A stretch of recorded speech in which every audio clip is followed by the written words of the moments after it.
So 2024 is on the way, and in this video, we give you our thoughts on whether or not a bull run or something worse is actually coming. So, as usual, now what we say is financial advice. Hello, investors. Are you tired of going through endless complex financial reports? Maybe you're sick of all the information overload? Want a faster, easier way to identify promising stock returns? Well, we've got the solution for you. Introducing FIRL Pro. FIRL Pro is your go-to source for concise, easy to understand stock reports. We shortcut your research journey by 90%. Each report is crafted to be straightforward yet informative, taking no more than 15 minutes to read. That's right, just 15 minutes to unlock key insights about potential investments. The program works especially well if you are busy with work, family, and activities. The best part, it's totally risk-free because we offer a hassle-free money-back guarantee. If you're not satisfied after purchasing it, just email us here within 10 days of purchase for a full refund. No questions asked. Not sure about the program yet? No problem. You can check out our free sample reports available in the video description or comments below. It's a great way to experience the FIRL Pro advantage firsthand. Get informed with FIRL Pro. Now, there'll be 5 things that we'll talk about. I think the first one is what sectors that we think are interesting. Next, we talk about the US. We can never ignore the US. Number 3, risk on. We'll share with you. If you guys don't know what it means, stay tuned. What are some of the best investors doing, and as well as what the Malaysian government is doing. Yep. To hopefully make next year a better year. Yeah. So, when we look at October 2023 and when we look at what are some of the, you can say, growth sectors, quite interestingly, if you follow our channel long enough, you know that these 3 sectors are sectors that we have tended to avoid. So this would be construction, property, and utilities. We're not big fans of that industry. But it doesn't mean that the industry cannot do well. Just because we don't like it doesn't mean it's bad, right, Jonathan? Yep, correct. So I think also it's partly because of the budget 2024 and a lot of these NETR projects that help to boost some of these catalysts in these 3 particular sectors. But this is the October 2023's review, overall review. It has done pretty well. I mean, if you look at stocks, for example, like YTL Corp, YTL Power, they are related to data center. And then recently, NVIDIA also just came and meet YTL Corp, right? So that's the catalyst, and the share price already pumped a lot already. So this year has been a year for property and all of these sectors. That's right. Yeah. And if you look at the returns, right, the top 3 one is property, utility, and construction, and energy as well. Surprisingly, energy, even though when we thought that energy is going to be doing very bad year to date, but it's still doing pretty well. And you can see like the 5-year, 3-year, and 1-year trend, which sector is performing particularly well. But this is not what we are trying to look at, which is 2023. We want to look at what's beyond, right, 2024. So we attended this program, which MJ was the speaker in this Stock Beat physical event, right? And there's a lot of like fund managers, sell-side analysts, and even like well-known investors who actually shared what they think or what sectors they are bullish in. They also got share about stocks, but we are not going to go through every single one. So we're just going to cover the main broad sectors. Actually, everyone kind of didn't want to share too much about stocks, actually. Yeah, correct. Yeah, and they also want to like keep it closed doors. Whatever is there, share that, there will just be there. But basically, this is the 5 main categories that they are bullish on. So they are still bullish on construction and property. That's one, because there's still a lot of like infrastructure. There's still a lot of public transport project that is going up. HSI also recently, the Johor Sultan also like said he wants to revive that. So that's also another catalyst for in Johor. There's actually quite a few. I think there's Johor. This is Malaysia only, right? There's Johor. There is commodities. Yeah.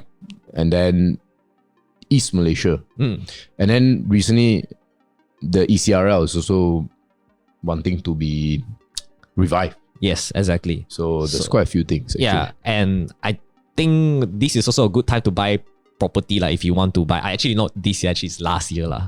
It's always good to buy property last year. And also this NETR related counters is basically the renewable energy type counters.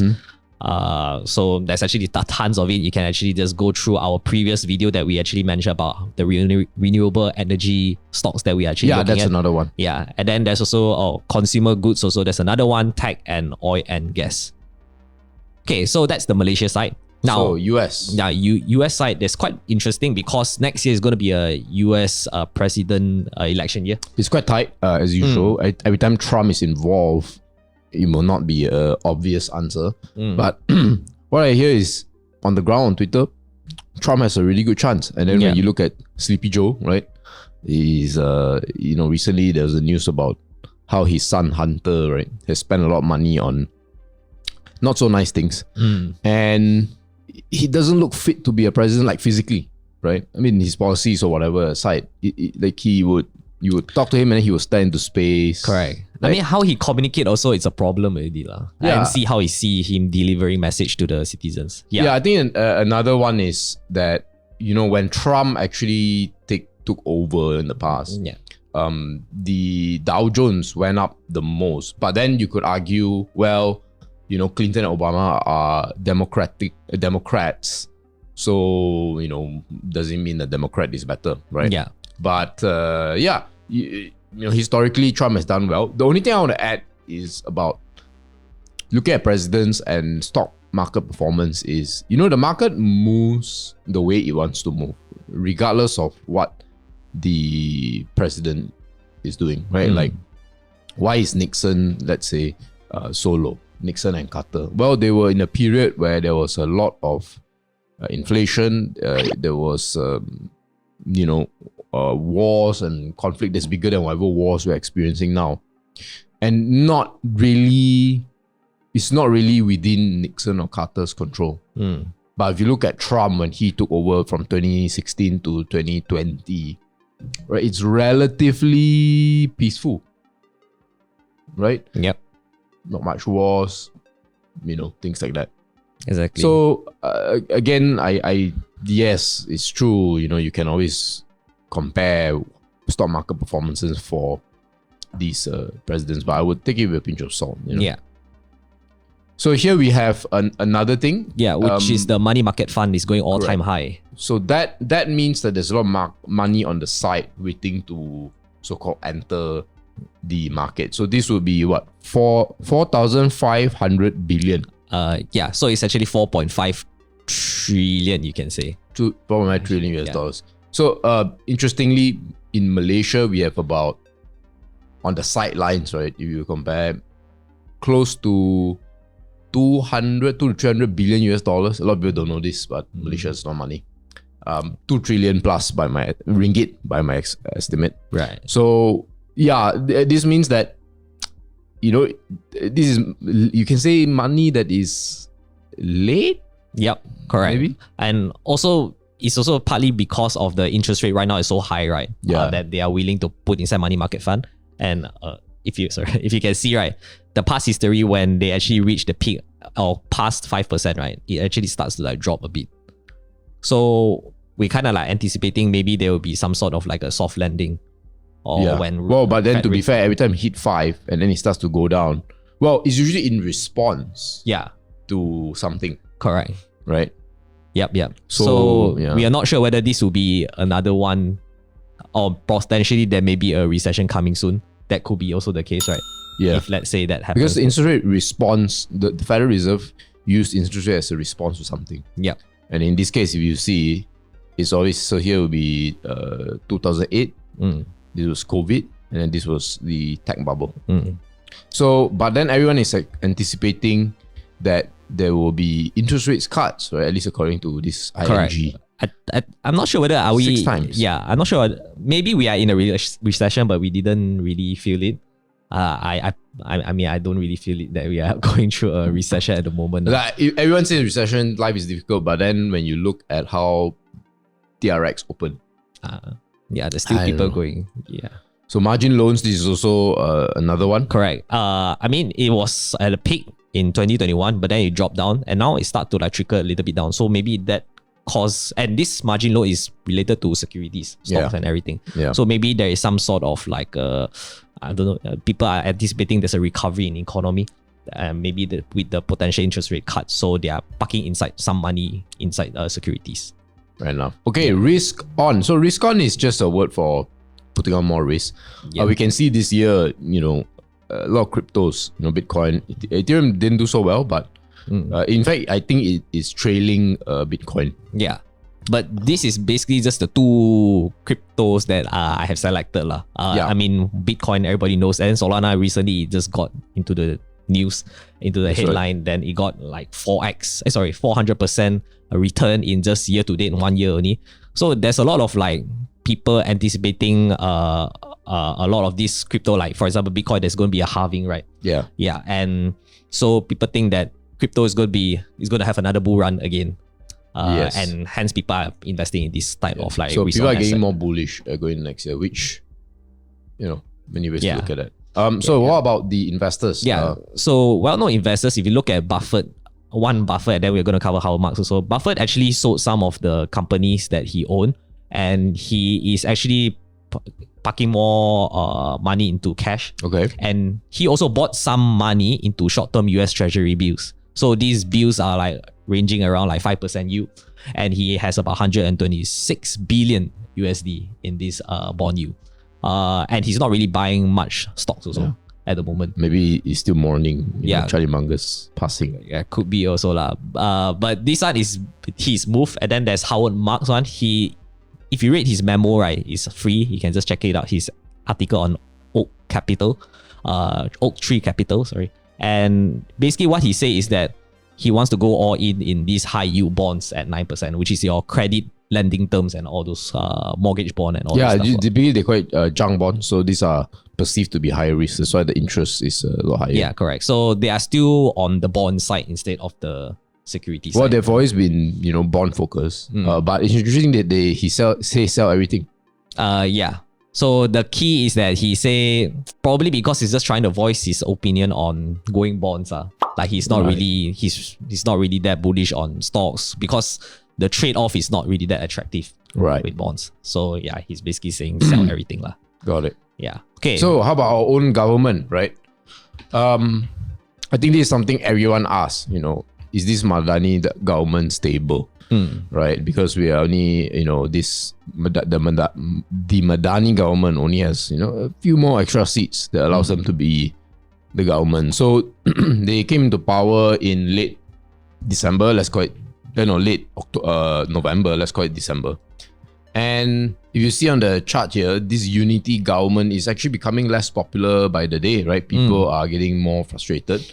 But what is interesting is that this has always been true since Pakatan Harapan. Yep. Right. It always starts out, government is good.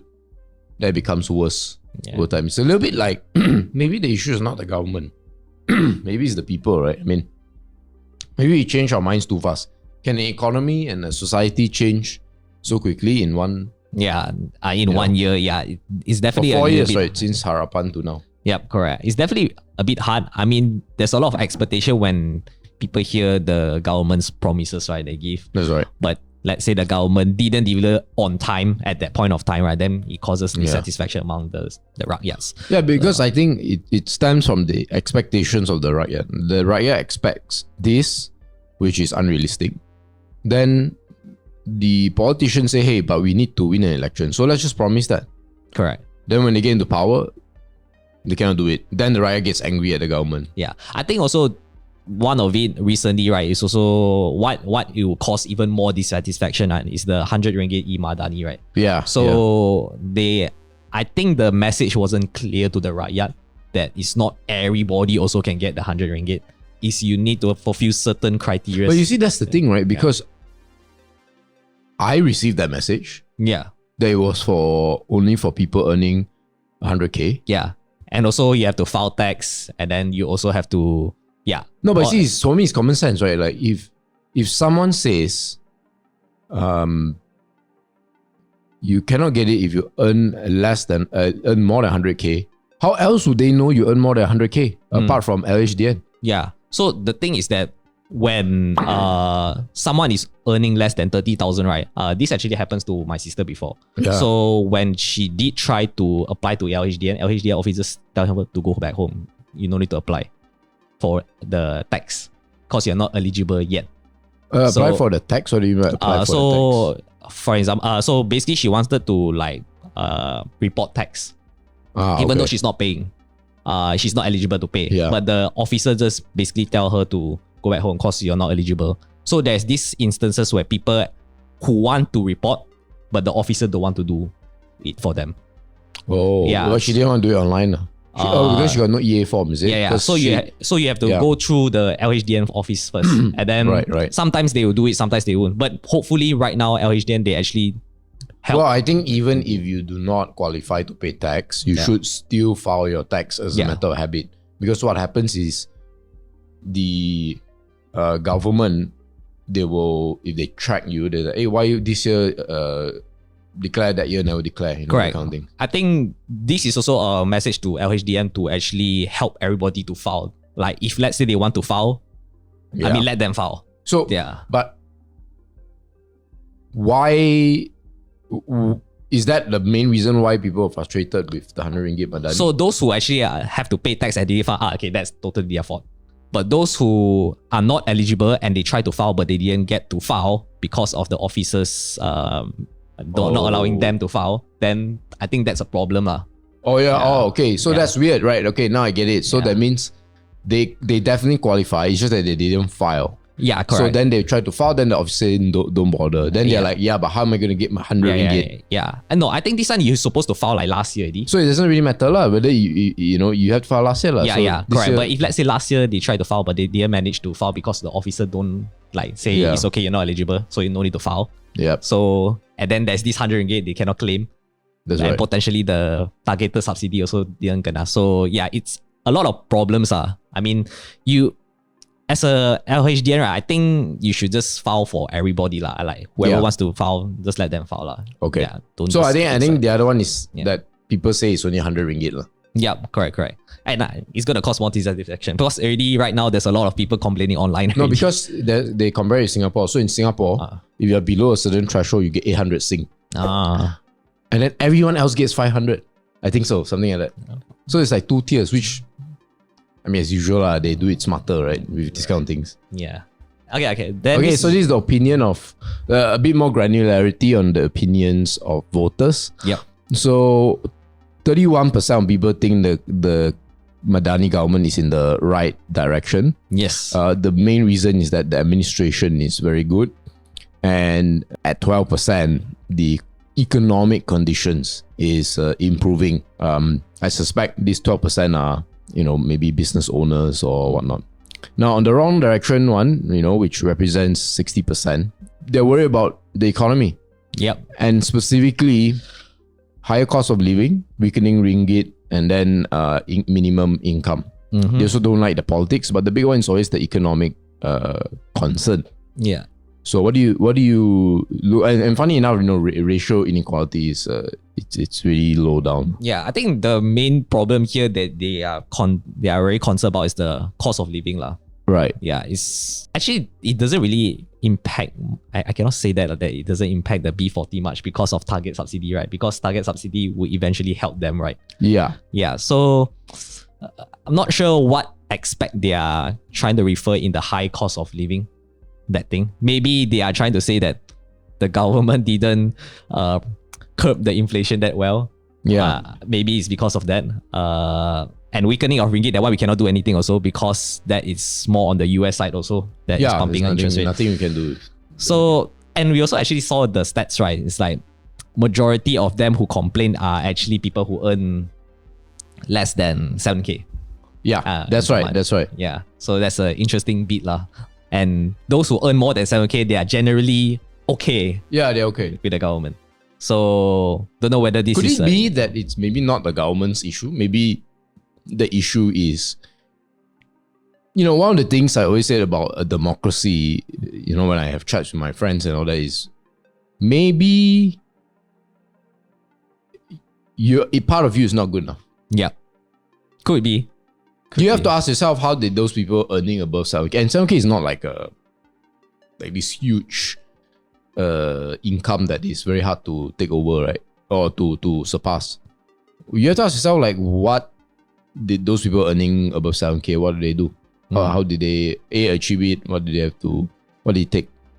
Not everything is about the government. What do you want the government to do to reduce your cost of living? Yeah. If you put a price ceiling on goods and services, or especially, goods and all that, then a lot of these companies will stop producing because they're not profitable and they're bleeding money. What do you want to do? You want to subsidize? Okay, you want to subsidize, then expect higher taxes, because they would have to, where are they going to subsidize it from? They're going to subsidize it from, the treasury, right? Yeah. But what are you going to do? But basically, these kind of problems are kind of uncontrollable. It's all based on your own internal. So yeah, that's why I don't know why they are dissatisfied also. Yeah. But this is just the approval rating so far. You can see that Anwar's approval is getting lower and lower day by day, or actually month by month. And I think this is also the same case for the previous prime ministers as well. Yeah. Except for maybe Mr. Mahidin. There's a rebound back over here, which is in 2021, which is quite interesting. But anyway, we shall see whether Anwar can continue to deliver. And we're going to do another video, which is to see whether the unity government, how far have they been achieving their promises or their manifesto. Maybe in the next video, we're going to go deep dive a little bit into that. So stay tuned for that video. Okay, those are all the catalyst side for the 2024 bull run. And this is our strategy that we are going to do. Okay, so this is our allocation. Yeah. So far, I've been very heavily invested, both of us. I'm very 99% invested. MJ also is pretty close to at 90, the high. Yeah, also close to 90. But basically, it tells us that we are still pretty confident on the market lah. Yeah. And moving forward, 2024 is going to have maybe a bright year. But as to what stocks we are looking at, we actually did disclose it in FIRL Pro. Yes, FIRL Pro. Yeah. Guys, if you want to get, easy to read reports, take no more than 15 minutes, FIRL Pro is the program for you. Especially if you're a very busy person, right? You have kids, you have jobs, multiple jobs, whatever. You want to invest, you want to do research, but you don't have the time. This program is designed for you. This is our November 2023 update in terms of returns. Decent so far, but not every stock that we write reports on actually do well. I would say about 70% do well, or at least they are in the green, and the remainder are negative. We also have another portfolio called the Catalyst portfolio. This is a bit more short-term one. We have events always happening in the market, so we try to take advantage of that. If you want to get a taste of the reports, go head over to our free sample section. Links in the comments and the description. Get a taste. Now, if you already sign up and pay money for the course or the program, within 10 days, if you don't like that, what you have seen in the course, that's okay. Money back guaranteed within the 10 days. Send us an email or even an Instagram message or whatever, and we will give you the refunds at the end of the month. No questions asked. So, guys, as usual, thank you for staying all the way until the end. See you in the next video. Bye-bye.